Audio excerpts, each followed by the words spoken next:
People are talking about business software. They're talking about it here. They're talking about it here. Are you ready for these conversations?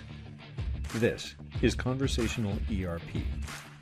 The goal of our course is to give you the professional vocabulary that you need to participate in and contribute to these business conversations. Let's begin. Lesson 6, Sidebar 1. What is all this SAP terminology?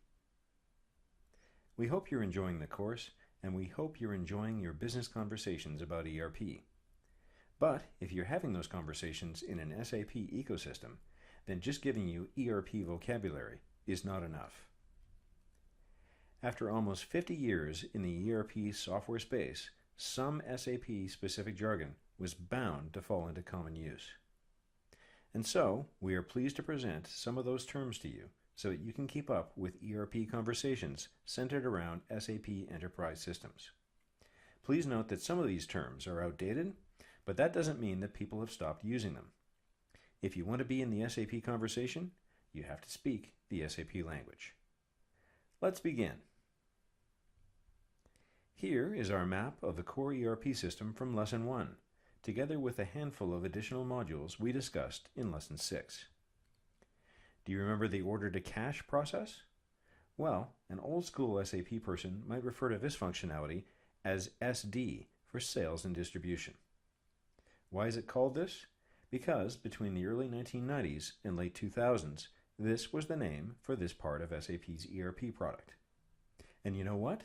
There are still thousands of last-generation SAP ERP systems in productive use all around the world. That's why, even today, you can go on a job site on the internet and you'll find jobs that ask for experience with SAP SD. What about procure to pay? Well, in old school SAP, procure to pay plus inventory used to be called MM, or materials management.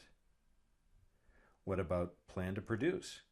You can still find people that refer to SAP manufacturing as PP, or production planning and control.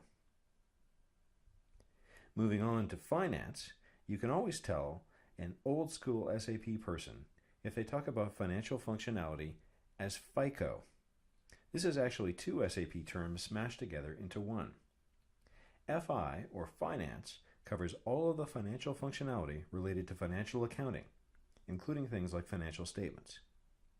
And CO, or controlling, covers all of the financial functionality related to management accounting, things like cost and profitability analysis. So much for the core ERP. Let's start in on the additional modules. The first few are actually pretty easy to remember. For product lifecycle management, SAP has a product called PLM. SAP has a great solution here, already integrated into the core ERP in multiple places.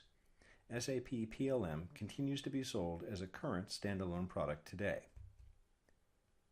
For quality management, SAP people use the term QM. Again, SAP has a great story to tell here, because all of the quality activities are built directly off of core ERP transactions, like receipts and issues. For warehouse management, you might hear a couple of terms. WM is SAP's original warehouse management application that goes all the way back to the 1980s, and that was subsequently replaced by SAP's more sophisticated Extended Warehouse Management, or EWM system. EWM is also a current SAP product today. Our next functional area is transportation management, which a good SAP person calls TM. This is also available today as a standalone SAP product to run with SAP's current ERP systems. The next area is after-sales service. And no, the SAP product is not based on the initials here. The SAP product is called SM, or Service Management if you prefer. Next, for Enterprise Asset Management, again we have a couple of terms here for you. The older version of SAP's EAM was embedded in its ERP and called PM for plant maintenance. These days, though, you will hear SAP people talk about EAM, and the apps that make up this product are also sold separately alongside modern SAP ERP systems. Moving back into the finance areas, for fixed assets, you will hear SAP people talk about FIAA for asset accounting. For real estate, you'll hear the term REFX for real estate. And finally, for treasury, you'll hear longtime SAP experts mention the term TR for treasury. Depending on who you're talking to, you might also hear TRM for treasury and risk management as well. Wow, in summary, that was a quick whistle-stop tour through a whole lot of SAP jargon. But let me offer you my congratulations. You're not a K7 SAP consultant yet, which is a term I'll let you look up for yourself. But you now know enough to be able to participate in ERP conversations with old-school SAP people. For SAP internal employees, especially newer employees, if you'd like more information about the world of SAP ERP terminology, please feel free to visit the SAP Encyclopedia, or SAPedia for short. It's accessible from our corporate portal. There are over 3,000 entries in there, which is honestly more jargon than any one company, even the world's leading enterprise technology company, ought to be allowed to produce. Thanks very much for watching. This concludes Lesson 6, Sidebar 1.